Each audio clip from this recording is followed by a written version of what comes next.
Hello guys, how are you? Welcome to the first video of the week number 9. I hope everything's good on your side. Hope the test that you had the last week went well. I am doing this video in advance, so actually I don't know yet, but I hope everything's fine. As you could see, let's say as all of my tests this day, this was a little bit complicated in certain parts, but it's mostly a matter of interpreting the question. Yes, you will see later on how was the thing, like how are certain questions a little bit clearer if you're able to understand the instruction and interpret the information that you're given. The most important part over here was to be able to apply the concepts that we learn into a, let's say, practical situation, classification, and certain things. Yes, you will see that I never ask exactly the same thing that I teach during class, but those concepts applied to a different situation, which is going to require your cooperation to understand them in a different way, to transfer the concept to a different thing. Actually, we're going to deal a lot with the concept of concept, maybe a little bit in this class and next week when we're dealing with Mantifacts. Well, as usual, I would like to share with you a little poem by Philodemus. This is a really old poem, because it was written about 110 before Christ and belongs to the classical empires of the East and the West. So this is called I Loved Who Hasn't. I loved who hasn't. I worship. Hasn't everyone been in that congregation? But I was crazy. Did a God do it? The force that through my black hair drives the gray announces the age of reason. I'm done. At playtime, I played. Now, I'll add my age. Well, this has to do with love and how it makes us, let's say, crazy and fool and stupid sometimes, and makes us sort of take those decisions that are questionable, well, all in favor of love, no? But well, the poet in here says that it is because he was young. No, now that his hair is getting gray, that he is getting a little bit older, he is a little bit more settled and let's say more prudent somehow. So at some point, apparently, we're all going to be able to control love and to be a little bit less impulsive and things like that. I haven't reached that age yet, but well, we can always hope, right? Well, guys, so let's start this week, but something really simple. We're going to have, let's say, just a small theoretical approach this week with another pyramid. We have already covered one with Maslow, and here we're going to check another. So if you can be so kind and go to the slide number 34. We're going to discuss it about it. Now, why is it that people always like select pyramids? We can see pyramids in models in economy. I studied economy and finance, and I don't know, I can remember 3-4 pyramids who were really, really important, even diamonds. Yes, I'm talking about schematics to present ideas. And well, here we see another one, and this is basically for the schematic itself. Yes, there is a base in which many of the other concepts, ideas, components are supported. Yes, and there is a top where we all aspire to arrive somehow. Yes, so if you remember, at the top of the pyramid of Maslow was self-actualization, right? And the base was very properly the basic needs, and you sort of built upon it until you were able to reach the top. Of course, this also provides an idea of effort, of making things more complex, of making it more difficult, because the more that you advance, the less room you're going to have. The space reduces, right? And it's difficult to stay on top. So let's say that this is one of the main reasons why many concepts, ideas, models are represented by pyramids. So today we're going to talk about Robert Gagné's hierarchy of learning. We have already talked about different approaches to human learning. Yes, we have discussed about Pavlov and Skinner, and we have talked about Watson and Oswald and all these different guys. Those were like different approaches to human learning. What does it mean? Like, those were methodologies, if we want to discuss them somehow. Yes, how to make a dog salivate, how to make a rat pull a lever, how to make a person connect certain things, well, etc. Right? All of them are methodologies with the same somehow goal, that was that the person learns something, right? So with Gagné, what we're going to try to do is classify that learning, whatever the methodology, right? So we can classify them in any of these like stages of the pyramid somehow. Some of them can be explicitly contained only in one. Yes, some others may have different components in different stages, but what we're going to do over here is to classify that these types of learning. Once you have learned something, yes, how can you classify that according to Gagné, right?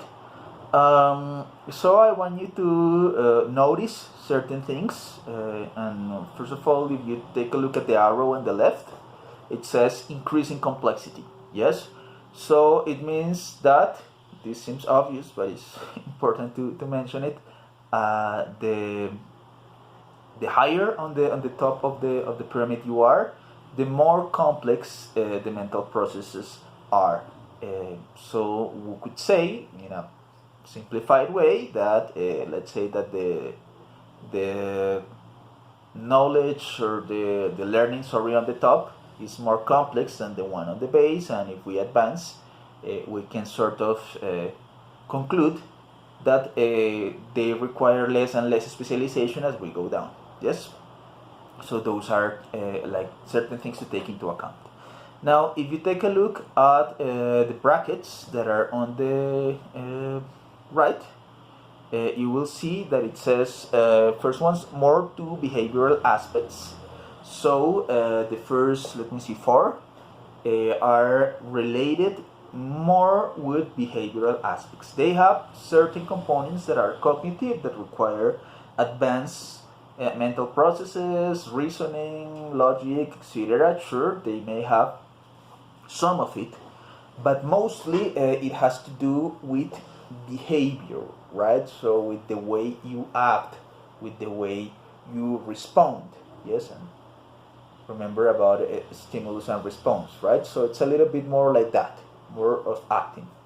And the final 4, yes, the ones that are on top of the pyramid, are more related to cognitive aspects.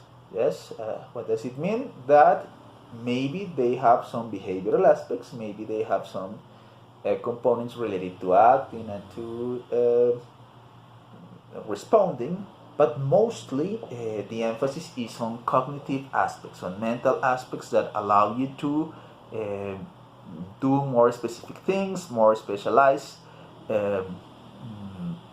activities to satisfy bigger needs related to some mental requirements that you have.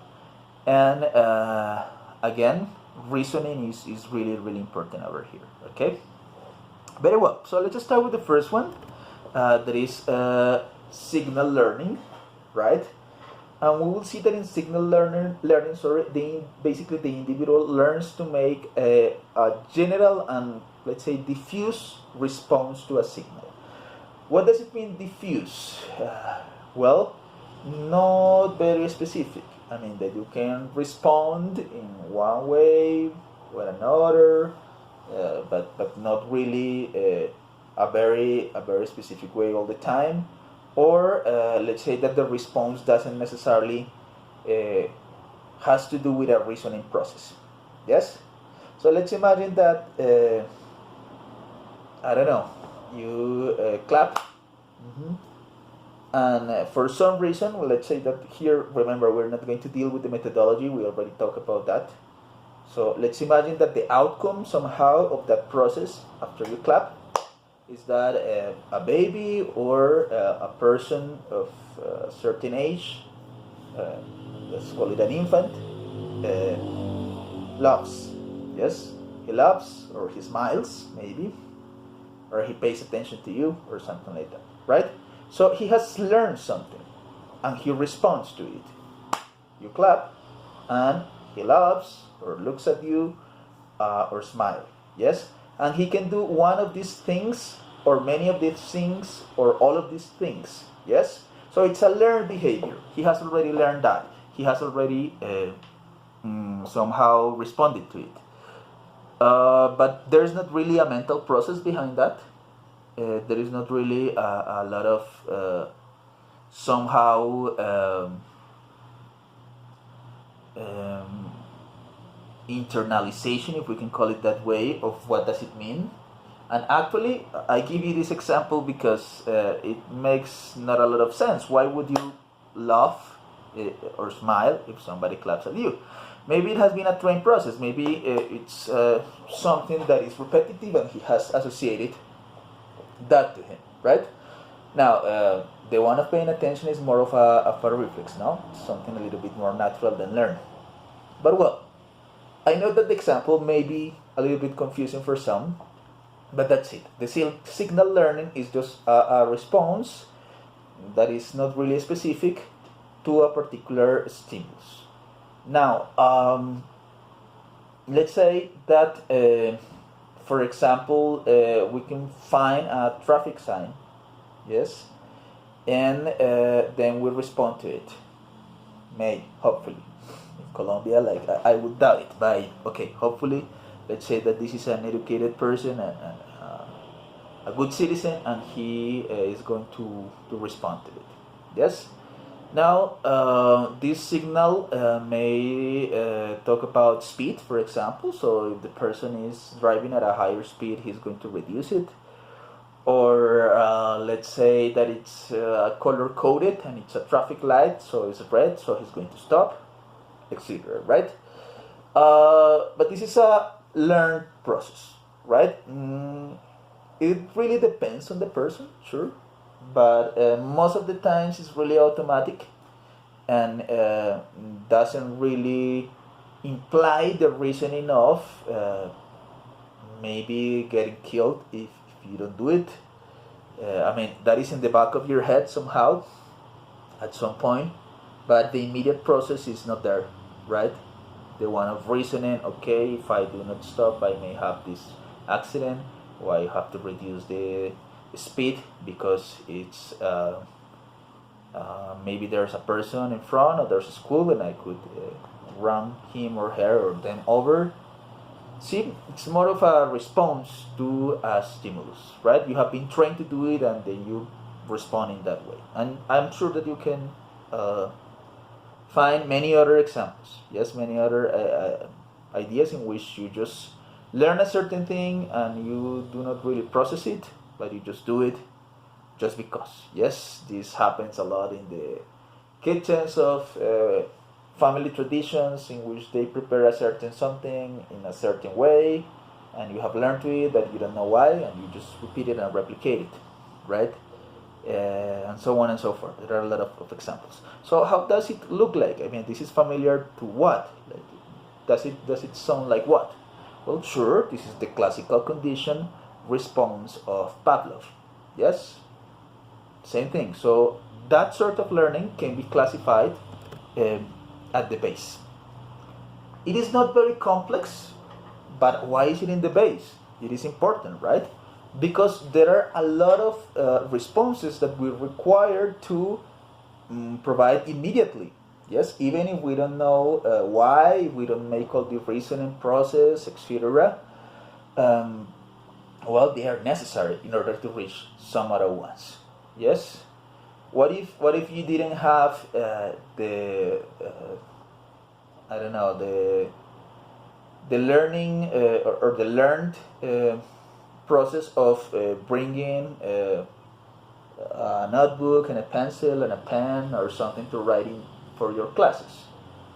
Well, unless you have a prodigious memory, you're not going to be able to learn anything else, because you wouldn't be able to take notes, you wouldn't be able to do anything that is more complicated. Even though every time you pack your pencil and your notebook and your paper, don't necessarily think about it, even though it is sort of automatic and sometimes involuntary, like the salivating of the dog of Pavlov. Well, it is really important. And you can think about many different responses that are automatic and that you require, because they are, as I mentioned before, a prerequisite for learning like something more complicated, some different things. Okay. Now let's go with the second one. That is the stimulus response learning. Yes. So the first one is signal, something almost involuntary that is not necessarily reasonable, etc. Now, in the second one, the learner requires a precise response to a discriminated stimulus. Yes?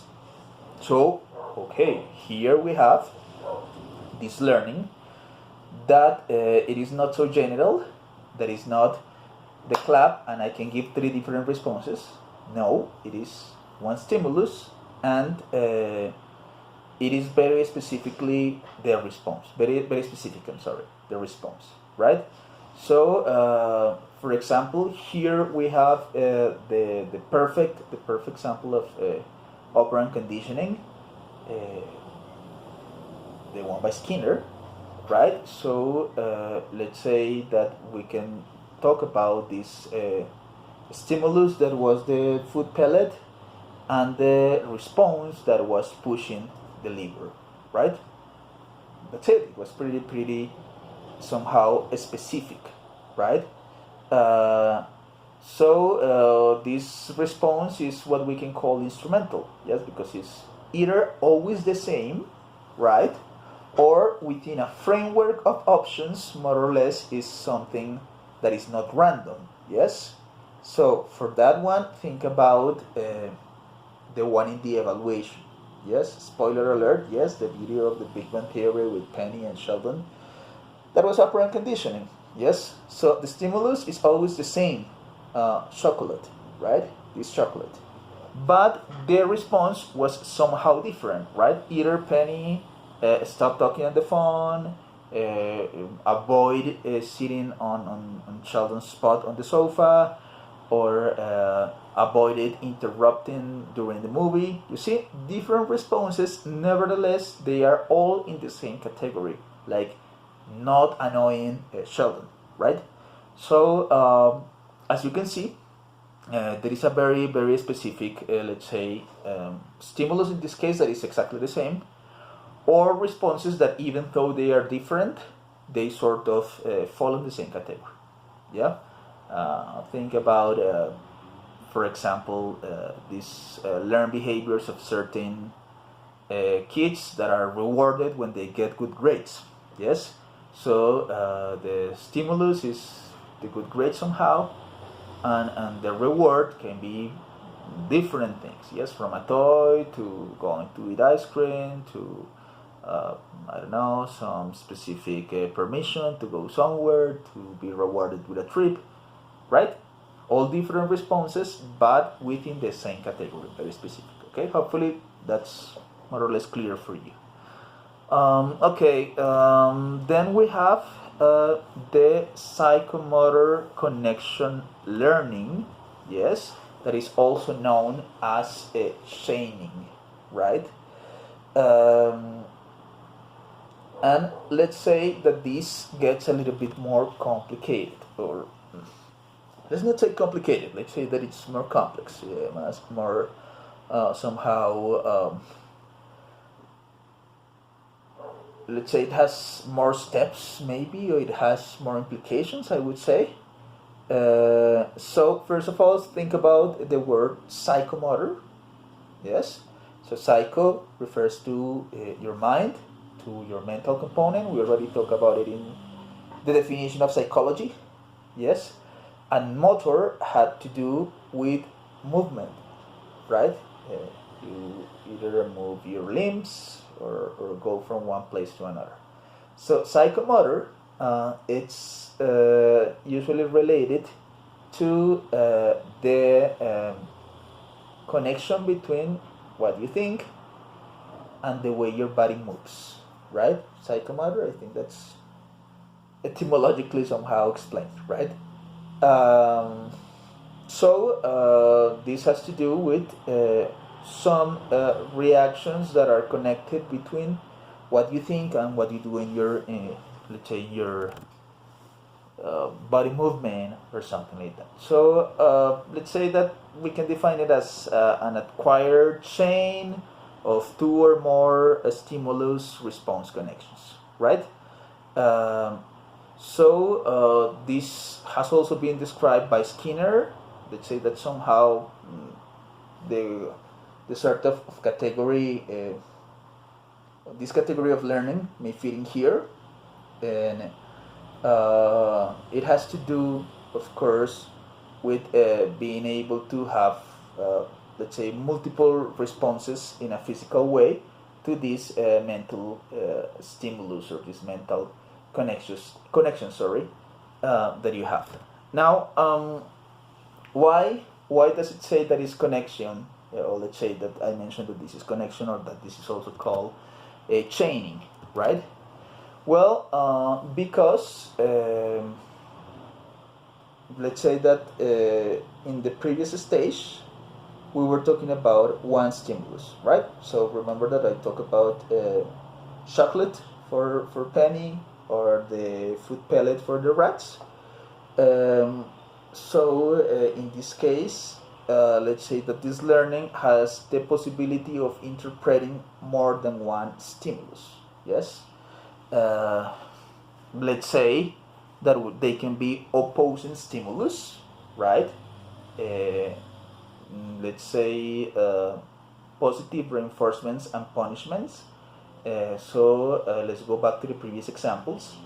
Let's say that Sheldon provides chocolate, but when she misbehaves somehow, sometimes he alternates this with making her eating something spicy, very spicy, or bitter, or something like that. Let's imagine that he makes her eat, I don't know, garlic, crude, raw, sorry, not crude, raw garlic. Well, that doesn't taste very well. So it will be double stimulus somehow, you see, to, let's say, prevent or promote different things over there, right? Making Penny somehow less interested in interrupting or in invading his or her spot, etc. And let's imagine that we are going to add a punishment for the rats, and it's not only that that the rat pushes the lever, but let's imagine that when the rat spends more than 15 minutes or 20 minutes, a determined amount of time, without pushing the lever, the rat is going to receive an electric discharge, right? And that, of course, is going to be painful, and it's going to make the animal anguished, and well, that's it. So in this case, we have two stimulus that are sort of confirming the same behavior, right? And the behavior promoted is psychomotor, yes, because it has to do with some neural impulse, some mental impulse, and it has a manifestation in physical aspects, right? Such as I mentioned before with Penny, like moving somehow to from the spot of Sheldon, thinking about it and then moving. remaining silent during a movie or things like that, right? Okay, let's finish with this verbal association learning. Yes, and let's say that this is similar to these cases, to the previous one. Yes, in which we have a stimulus that is somehow physical. Yes, the chocolate or the lever or the food or something like that. But this is going to be associated to words. Yes, you would say, well, but that's the same thing. Well, for you, because you're a learned person and somebody who has already advanced through a lot of the previous stages, maybe that doesn't make a lot difference. Yes, but language enters in here, and language is complex because it's intangible. Yes, it's not something that you can see. Yes, like the chocolate or like the food or like the lever or like the electric shock, right? So it is associated to, as I mentioned, verbal things. It can be an order, it can be a conversation, can be, let's say, a text, a written text, or something like that. The important thing here is that the person has some sort of a response by means of associating things, associating previous knowledge, getting to put together some words that he or she already does know, and all these different things, right? So even though it is something that we do every day, that it's a really complex process. Yes, being able to respond to something just because somebody tells us. Yes, go up and open the window. That is a complex operation. If you only listen to it, if you don't see any model before, if you don't see any tangible thing before, that's a complex process that we have somehow managed to naturalize because we have done it before and because we have been able to advance into the chain of thought. So, what does it sound like? Well, it sounds like Oswald's, let's say, learning that we have already mentioned, right? In which he associated different things and let's say that we create a concept out of some other propositions or statements that we saw in the past. So those are the ones. We're going to leave it over here for these first 4 components. I know it may be complicated for some of you, but it's actually really easy, yes, because it is like putting some of the other methodologies that we have seen into a category over here, trying to classify what type of learning is that, how complex it is, yes, and you see that we are starting advancing in difficulty, yes, from repetitive functions to stimuli that are a little bit more complicated, that you have to discern, that you have to classify, until this that requires associations of something more intangible, such as language, verbality. Okay? Well, guys, anyways, as I mentioned, if you have any other question or something like that, just let me know, and I will try to clarify it a little bit more, because I am conscious that this may be a little bit vague sometimes, right? Hopefully also with the example that we're going to have for the assignment of this week, it may be a little bit clearer. Okay? Well, guys, thanks a lot. See you on the next video. Bye bye.